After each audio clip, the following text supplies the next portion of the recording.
ভারতের উত্তর পূর্বাঞ্চলীয় রাজ্য মণিপুরে সহিংসতা থামার কোনো লক্ষণ নেই। একের পর এক হামলা ও পাল্টা প্রতিক্রিয়ার মধ্যে রাজ্যটির প্রধান মেইতেই সংগঠন ক্ষমতাসীন বিজেপিকে বয়কটের ঘোষণা দিয়েছে। একই সঙ্গে বিভিন্ন গোষ্ঠীর ডাকা আন্দোলনের কারণে ইম্ফল উপত্যকা ও নাগা অধ্যুষিত এলাকায় স্বাভাবিক জীবনযাত্রা ব্যাহত হওয়ার আশঙ্কা তৈরি হয়েছে।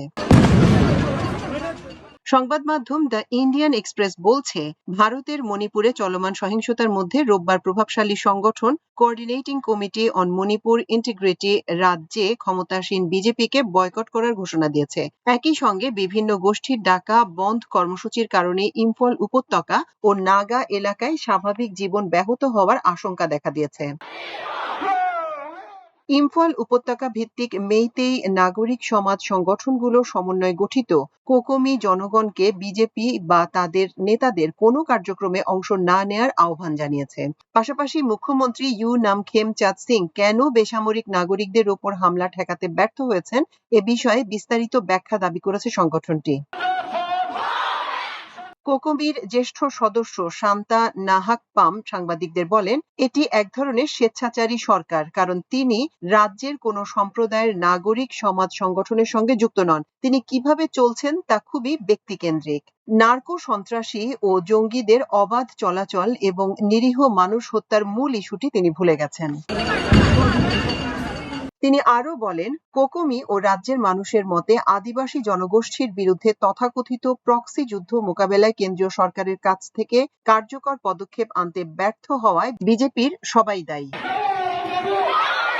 নাহাকপাম বলেন, মুখ্যমন্ত্রী, বর্তমান সরকার ও আগের সরকার কেউই এই প্রক্সি যুদ্ধ নিয়ে কোনো জবাব দিতে পারেনি। তাই কোকোমি ও মণিপুরের জনগণ বিজেপির সব ধরনের কার্যক্রম বয়কটের ঘোষণা দিচ্ছে।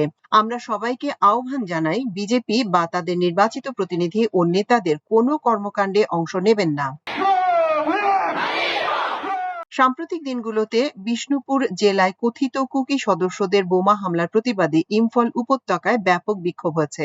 ওই হামলায় 5 বছর বয়সী এক ছেলে ও 6 মাস বয়সী একটি শিশু কন্যা নিহত হয় এবং তাদের মা আহত হন। এদিকে মেইতেই নারী সংগঠন ও বিভিন্ন নাগরিক সমাজ সংগঠন 5 দিনের রাজ্যব্যাপী বন্ধের ডাক দিয়েছে, যার ফলে রোববার থেকে ইম্ফল উপত্যকায় স্বাভাবিক কার্যক্রম ব্যাহত হওয়ার আশঙ্কা রয়েছে। তারা 25শে এপ্রিলের মধ্যে বোমা হামলার সঙ্গে জড়িতদের গ্রেপ্তারের সময়সীমা বেঁধে দিয়েছে। অন্যদিকে পৃথক এক ঘটনায় মণিপুরের প্রধান নাগা সংগঠন ইউনাইটেড নাগা কাউন্সিল ইউএনসি গত শনিবার 2 নাগা ব্যক্তির হত্যার প্রতিবাদে 20শে এপ্রিল মধ্যরাত থেকে 23শে এপ্রিল মধ্যরাত পর্যন্ত 3 দিনের বন্ধ ঘোষণা করেছে। নিহতদের মধ্যে একজন অবসরপ্রাপ্ত সেনা সদস্য ছিলেন। তারা ইম্ফল থেকে উখরুল যাওয়ার পথে সন্দেহভাজন স্নাইপার হামলায় নিহত হন। ইউএনসি জানায়, 23শে এপ্রিল নাগা অধ্যুষিত জেলা সদরগুলো এবং ইম্ফলে মোমবাতি প্রজ্বালন কর্মসূচি পালন করা হবে। সংগঠনটি আরো জানায়, শোকের এই 3 দিনে মণিপুরের নাগারা কুকি সম্প্রদায়ের সঙ্গে সব ধরনের সামাজিক ও অর্থনৈতিক সম্পর্ক স্থগিত রাখবে। মাল্টিমিডিয়া ডেস্ক, আমার দেশ।